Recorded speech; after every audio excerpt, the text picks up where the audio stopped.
Influencer sagen jetzt, es gibt nicht nur die eine Karte, aber am Ende zeigen sie dir trotzdem nicht alle.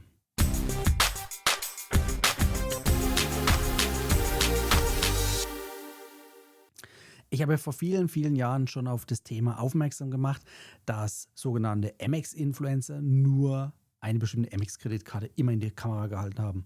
Und damals ging es um die Amex Platinum und die ist, by the way, natürlich keine schlechte Karte, sondern eine gute Karte. Sie passt aber nur nicht zu jedem.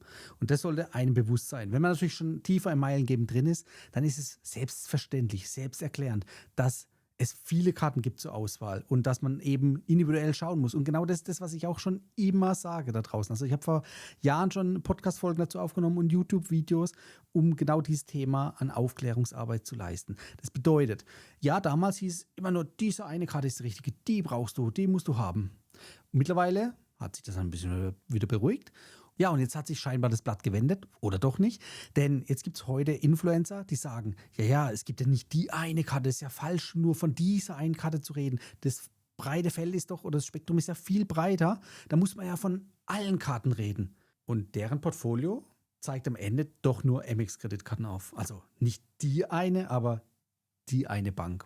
So, und das bedeutet jetzt natürlich im Umkehrschluss, okay, worauf wollen die hinaus? Warum sagen die nicht neutral, so wie es jetzt hier auf dem Kanal beispielsweise der Fall ist, neutral, hey, es gibt eine dicke Bandbreite an Karten, die machen vielleicht weniger Sinn, die sind mehr sinnvoller und die sind am sinnvollsten. Aber nicht pauschal, sondern individuell für dich betrachtet. Und ja, da gibt es natürlich verschiedene Kriterien, die man dazu zu berücksichtigen hat, um den perfekten Kartentyp für dich auszuwählen.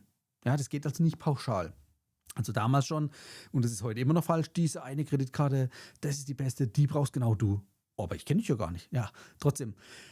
Und heute ist es eben, ja, du brauchst nicht die eine, das ist ja falsch, sowas zu sagen. Aber einen von diesen 2, 3 Amex-Kreditkarten, das ist die richtige für dich. Und das ist immer noch falsch. Ich finde es einfach dreist von den Personen, sowas auszusprechen. Und ich finde es fahrlässig von Personen, die im Meilengame noch nicht tief drin sind, auf diese dreisten Aussagen reinzufallen. Ja, die vertrauen da drauf und das verstehe ich umso weniger. Wie kann man nur auf Personen vertrauen, die so einen Blödsinn erzählen?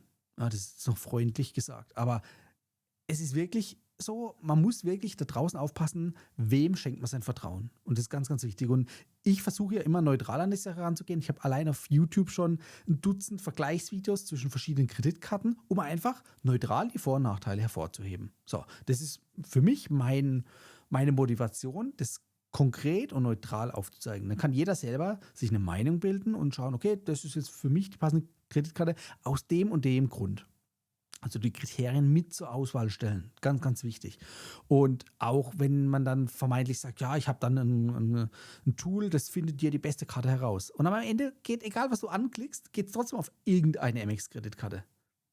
Komplett falsch, meiner Meinung nach. Und wie man es richtig macht, zeige ich am Ende von dem Video. Von daher lohnt es sich auf jeden Fall dran zu bleiben. Aber nochmal drauf zurückzukommen. Warum machen die das? Ganz klar. Das Ganze ist auf Provisionen aufgebaut. Also es gibt sogenannte Affiliate-Provision, zumindest für die Personen, die das Ganze gewerblich machen, mich natürlich eingeschlossen.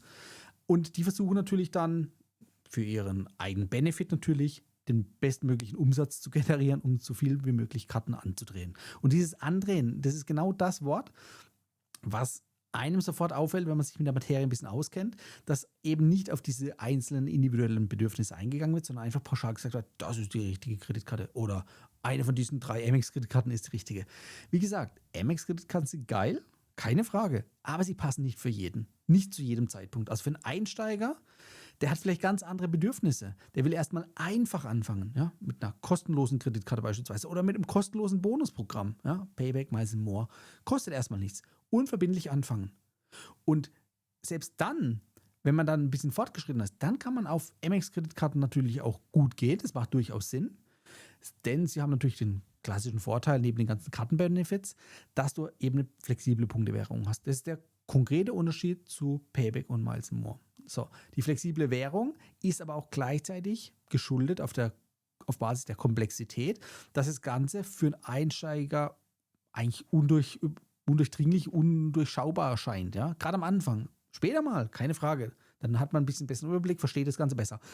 Aber bei Miles & More, gehst du auf die Miles & More Website, löst deine Meilen ein Dann kannst du dann auch noch aus verschiedenen Airlines auswählen, sofern Verfügbarkeiten angezeigt werden.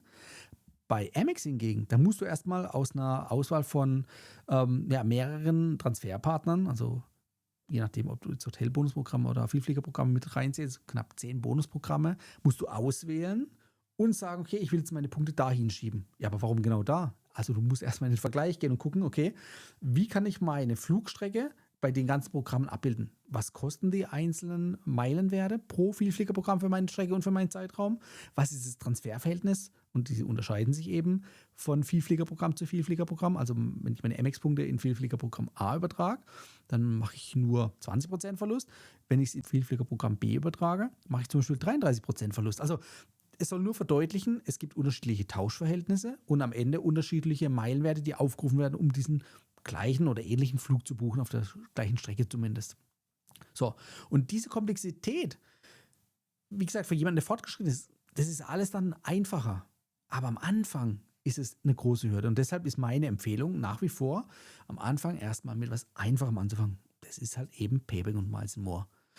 Wer gleich mit Amex einsteigt und vielleicht jemanden an der Seite hat, der ihn an die Hand nimmt und so ein bisschen reinführt und ihm wirklich auch zeigt und als Ansprechpartner dient, auch bei der Prämienflugbuchung dann später, dann mag das alles einfacher sein. Also wenn ich innerhalb von der Familie jemanden habe, der sich dann mit dem Thema auskennt, der mich an die Hand nehmen würde, dann würde ich mich natürlich auch wohler fühlen. Also wenn einer in der Familie sich auskennt, kann das den anderen Familienmitgliedern zeigen. Ich glaube, das passt dann ganz gut. Aber für einen, der wirklich komplett autark alleine anfängt, ist es aus meiner Sicht fahrlässiger, wenn du mit Amex anfängst. Also es kann alles gut gehen, aber wie gesagt, die Lernkurve ist halt bei Payback und Miles More, finde ich, viel größer, weil du halt viel schnellere Erfolge feiern kannst mit weniger Aufwand.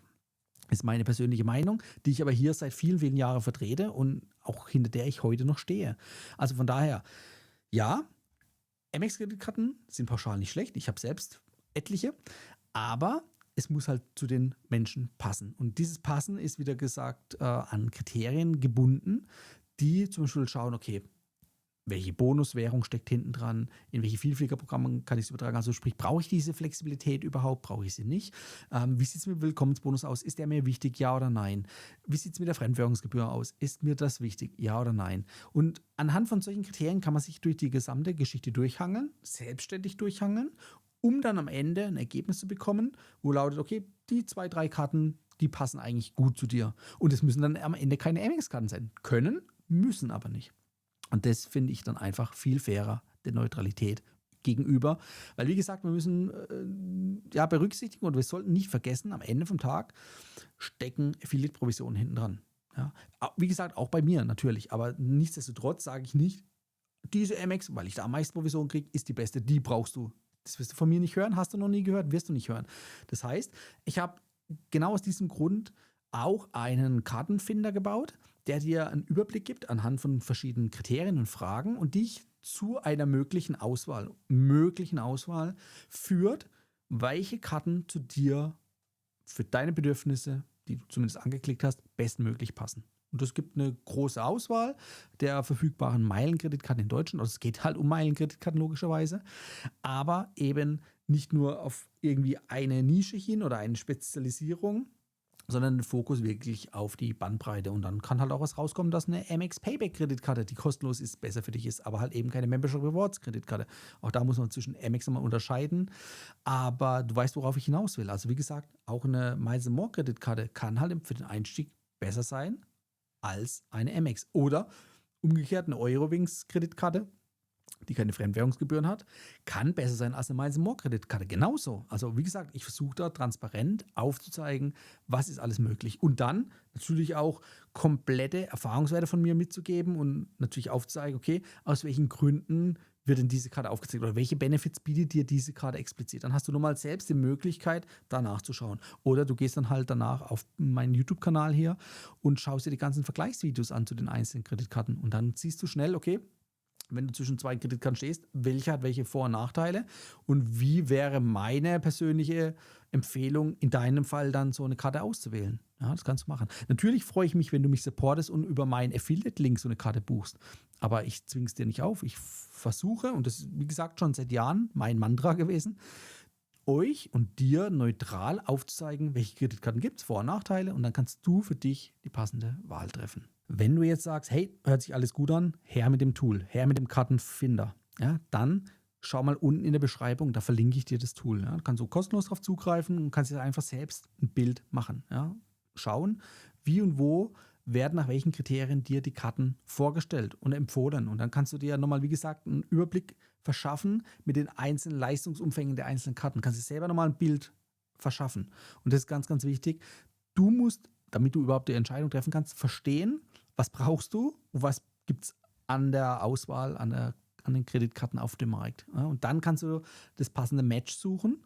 Wie gesagt, da hilft dir der Kartenfinder und natürlich dann auch viele weitere YouTube-Videos von mir. Aber den Kartenfinder, ich verlinke es dir unten in der Beschreibung, denn damit hast du die Möglichkeit, dir selbst ein Bild zu machen, neutral, ohne Druck von außen, dass irgendjemand sagt, du brauchst genau diese Karte oder diese 2 Karten, du musst die kaufen oder beantragen. Es gibt keine andere Möglichkeit. Das ist ja faktisch einfach Blödsinn. Ja? Also wie gesagt, mach dir ein Bild, dann hast du die freie Wahl und dann schaust du, was zu dir am besten passt, was dir dann auch hinterher am meisten Benefit bringt. Und nur weil du dich jetzt für eine Karte entscheidest, heißt ja nicht, dass du 3 Monate später nicht noch eine andere beantragen kannst. Also die Welt da draußen, die ist so umfangreich und groß, dass du einfach dich auch langsam dann hocharbeiten kannst. Da spricht gar nichts dagegen. Im Gegenteil, ich sage immer, das Meilengame ist ein Marathon und kein Sprint. Und wenn dir jetzt diese Real Talk-Folge gefallen hat, dann freue ich mich natürlich, wenn du das auch mit Freunden oder der Familie teilst, dass auch die vorbereitet sind und wissen, okay, um was geht es da? Auf welche Fallstricke soll ich aufpassen, um nicht auf irgendwelchen Kreditkarteninfluencer reinzufallen, die mir gar nicht mein bestes Produkt anbieten, sondern für sie das beste Produkt, wo sie am meisten Cash draus ziehen.